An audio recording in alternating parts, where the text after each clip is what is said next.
அடுத்தபடியா dyes, classification and properties of dyes. இப்போ டைஸ்ங்கிறது என்ன? இப்போ dye is a colored substance that chemically bonds to the substrate to which it is being applied. பாருங்க,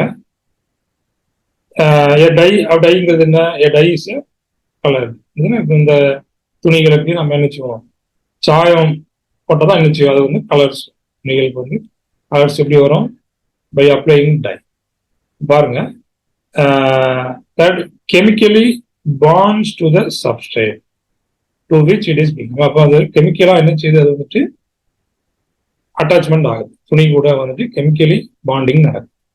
அப்போ பாருங்க, so this distinguishes dyes from pigments which do not chemically bind to the material they color. இப்போ பிக்மெண்ட்ஸ்ங்கிறது என்ன? அப்போ வந்து colouring pigments அப்படின்னு சொல்லி, அப்போ அது என்ன செய்யும், கலரை கொடுக்கும், பட் வந்து கெமிக்கலி போய் பாண்ட் ஆகாது. அதுதானே? அப்போ டைஸ்ங்கிறது என்ன? கெமிக்கலி துணி கூட என்ன செய்யுது, பாண்ட் ஆகுது. மற்றபடி என்ன ஆகிரும்? மற்றபடி கெமிக்கலி பாண்ட் ஆகலைன்னா, இப்போ நம்ம ஒரு கிரீன் கலர் நல்ல ஒரு ரெட் கலர் ஒரு ஷர்ட்டோ ஒரு ஷேரியோ நீங்க வாங்கிக்கிறீங்க, ஒரு நாள் போட்டு தண்ணியில முக்கிட்டு எடுக்கீங்கன்னா என்ன ஆயிரும், அந்த red colour sari white colour சாரியா மாறும் இல்லையா? அப்போ நமக்கு அந்த சாயம் வந்துட்டு என்ன செய்யக்கூடாது, அப்போ அது வந்து டை கெமிக்கலி அந்த மெட்டீரியல் கூட பைண்ட் ஆகி இருக்கணும். அப்போ dye is a substance use to impart colour to the textiles, paper, leather and other materials. For a substance to act as a dye, certain condition must be fulfilled. இப்போ ஒரு dia, ஒரு substance dia act பண்ணாங்கன்னா ஒரு சில கண்டிஷனை அதை fulfil பண்ணணும். அப்போ அதுக்கு ஒரு சூட்டபிள் கலர் இருக்கு. It must have a suitable colour. It must be able to fix to the fabric. ஃபேப்ரிக்ல ஃபிக்ஸ் ஆகணும். அப்போ they must be fastness to light. அப்போ லைட்ல காய வச்சாச்சுன்னா உடனே என்ன செய்யணும், அது காயணும். அதுக்கப்புறம் ரெசிஸ்டன்ஸ் டு வாட்டர், வாட்டர்ல உடனே கரைஞ்சி போயிடக்கூடாது. அதுக்கப்புறம் ஆசிட்ஸ்ல கரைஞ்சி போகக்கூடாது, ஆல்கலீஸ்ல கரைஞ்சி போயிடக்கூடாது. ஆர்கானிக் சால்வன்ஸ் பட்டாலும் அதில் கரைஞ்சி போகும். ஸோ இந்த மாதிரி கண்டிஷன்லாம் அது வந்து நினைச்சுன்னா அது ஒபே பண்ணாதான் நம்ம என்ன சொல்லுவோம், அதை வந்துட்டு டைஸ் அப்படின்னு சொல்லுவோம். இப்போ இதனுடைய ப்ராப்பர்ட்டிஸ் ஆஃப் டைஸ்.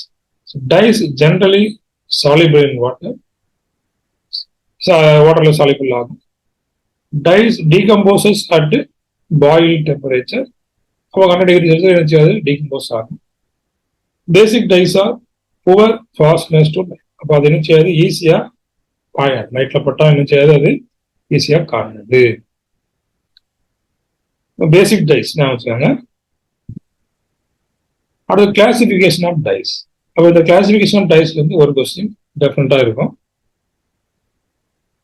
அப்போ ஆசிட் டைஸ்னா என்ன? Acid dyes are the sodium salts of sulfonic acid, carboxylic acid, and are applied to wool, silk, polyamides, and acrylic fibers. இப்போ acrylic fibers acid அப்படிங்கிறத ஆரம்பிச்சுக்காங்க. acrylic acid ஏன்னு வருதா, அதை நான் வச்சுக்கோங்க. அடுத்தது இந்த sulphonic sodium salts sulphonic acid என்ன? அப்போ COONA அப்படி இருக்கும். அப்படின்னா சல்போனிக் ஆசிட் SO3Na அந்த மாதிரி. அப்போ ஆசிட் டைஸ்னா என்ன? இந்த மாதிரி sodium salts of acids, sulphonic acid, carboxylic acid நம்ம என்ன சொல்றோம், ஆசிட் டை. இப்போ அங்கே ஆசிட் குரூப் இருக்கு அப்படிங்கிறது அப்படின்னா இப்போ எங்கெல்லாம் அப்ளை பண்றாங்க? Wool, silk, poly amides, nylon, acrylic fibres. Acrylic என்ன? சயனைடு உள்ள ஃபைபர்ஸ். அடுத்தபடியா பேசிக் டைஸ். அப்போ basic dyes are salts of the colour bases. அப்போ இங்க வந்து என்ன இருக்கும், நமக்கு அங்க வந்து ஆசிட்ஸ் இருக்குது, இங்க வந்துட்டு என்ன இருக்கும், இந்த பேஸ் இருக்கும், ஹைட்ராக்சைட்ஸ் இருக்கும். இல்லை நம்ம என்ன சொல்றோம், அதை கலர் பேசஸ் அப்படின்னு சொல்றோம். அப்போ பேசிக் டைஸ்ல என்ன இருக்கும், கண்டிப்பா அங்க வந்துட்டு இந்த ஹைட்ராக்சைல் குரூப்ஸ் இருக்கும். அடுத்தபடியா ஆசோயிக் டைஸ். அப்போ ஆசோயிக்னா என்ன? இந்த ஆசோ டைஸ் நம்ம என்ன சொல்றோம், ஆசோயிக் டைஸ் அப்படின்னு சொல்றோம். இந்த azo dyes are mainly applied to cellulosic fibers. இன்னொரு பேர் என்ன? ingrain dyes. Azoic dyes are also called as ingrain. இப்போ மெயினா எங்க போய் யூஸ் பண்றாங்க பாருங்க, செல்லுலோசிக் ஃபைபர்ஸ் இதை அந்த ஆசோ டைஸ் யூஸ் பண்றாங்க. அடுத்தது மார்டன் டைஸ். அப்போ மார்டன்னா என்ன அப்படின்னு பாருங்க. இப்போ வந்துட்டு ஒரு குறிப்பிட்ட டை வந்துட்டு சம்டைம்ஸ் டைரக்டா ஒரு குறிப்பிட்ட ஃபேப்ரிக்ல போய் நம்ம ஆட் பண்ணாலும் என்ன செய்யாது, டை வந்து ஒட்டாது. சரிங்களா? அப்போ பாருங்க, we cannot dye a fiber directly.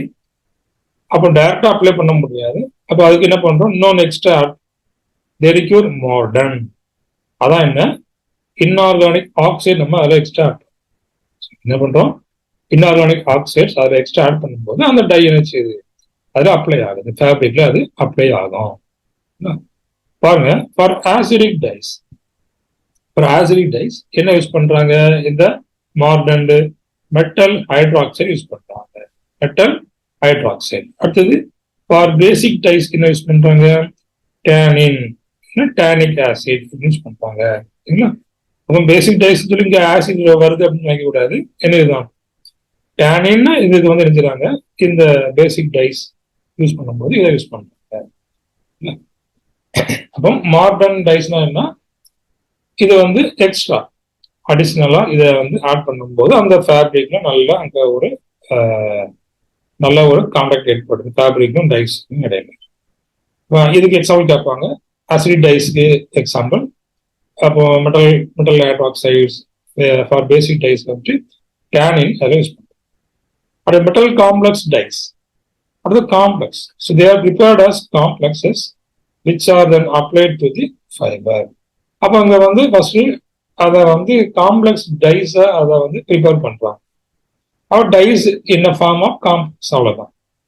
அப்போ அதை என்ன பண்றாங்க, ஃபைபர்ல ஃபேப்ரிக்ல அதை யூஸ் பண்றாங்க, மெட்டல் காம்ப்ளெக்ஸா ப்ரிப்பேர் பண்றாங்க, அவ்வளவுதான். அடுத்தது vat dyes. So vat dyes are used in their reduced states. Example litho compounds after application to the fibre are oxidise to the dye. அப்போ என்ன பண்றாங்க, வேட் டைஸ் என்ன பண்றாங்க, ரெடியூஸ்டு ஸ்டேட்ல யூஸ் பண்றாங்க. அதுக்கப்புறம் என்ன ஆகுது, அது ஆக்சிடைஸ் ஆகுது. So they are mainly used with cotton fibres. Cotton ஃபைபர்ஸ்ல இந்த வேட் டைஸ் யூஸ் பண்றாங்க. அடுத்து sulphur dyes. Sulphur dyes are used mainly with cellulosic fibres. இன்னொரு ஃபைபர் நம்ம பார்த்தோம், செல்லுலோசிக் ஃபைபர் பார்த்தோம். எதில் பார்த்தோம், ஆசோடிக் டைஸ். எல்லாம் பார்த்தீங்கன்னா இந்த கிளாசிஃபிகேஷன் ஆஃப் டைஸ். அப்போ இந்த கிளாசிஃபிகேஷன் ஆஃப் டைஸ் நீங்கள் என்ன செய்யணும், வரிசையாக ஒவ்வொன்றா படிக்கணும். ஸோ அதில் இருந்தால் நிறைய கொஸ்டின்ஸ் வந்துட்டு ப்ரீவியஸ் இயர் எக்ஸாமில் கேட்டுக்கிறாங்க. அப்போ இதே போல் இந்த ஆன்லைன் கிளாஸஸில் நீங்களும் ஜாயின் பண்ணிக்கிடலாம். இந்த ஆன்லைன் கிளாஸ் பார்த்தீங்கன்னா வரக்கூடிய எக்ஸாமுக்கு உங்களுக்கு ரொம்பவே யூஸ்ஃபுல்லாக இருக்கும். போஸ்டிங் வாங்குறதுக்கு உங்களுக்கு கண்டிப்பாக இந்த ஆன்லைன் கிளாஸ் உதவிகரமாக இருக்கும். மறக்காமல் இந்த ஆன்லைன் கிளாஸஸில் ஜாயின் பண்ணிக்கிடுங்க.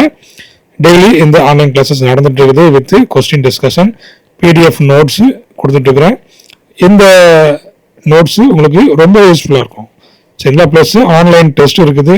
அதே போல் இந்த கொஸ்டின் டிஸ்கஷன், ஸோ அதுதான் பார்த்தீங்கன்னா ஹைலைட். நிறைய கொஸ்டின் நம்ம டெய்லி டிஸ்கஸ் பண்ணிட்டு இருக்கிறோம். உடனடியாக ஜாயின் பண்ணிவிடுங்க. அதாவது ஸ்டார்டிங்கில் இருந்து ஜாயின் பண்ணிவிடுங்க. அதுதான் வந்து யூஸ்ஃபுல்லாக இருக்கும். இடையில ஜாயின் பண்ணிங்கன்னா உங்களுக்கு வந்து யூஸ்ஃபுல்லாக இருக்காது. சரிங்களா? அப்போ இந்த ஆன்லைன் கிளாஸஸ்க்கான டீட்டெயில்ஸ் பார்த்தீங்கன்னா டிஸ்கிரிப்ஷனில் இருக்குது. என்னுடைய வாட்ஸ்அப் நம்பர் இருக்குது. வாட்ஸ்அப் கான்டாக்ட் பண்ணி நீங்கள் கேட்டுக்கிடலாம். தேங்க்யூ. தேங்க்ஸ் ஃபார் வாட்சிங்.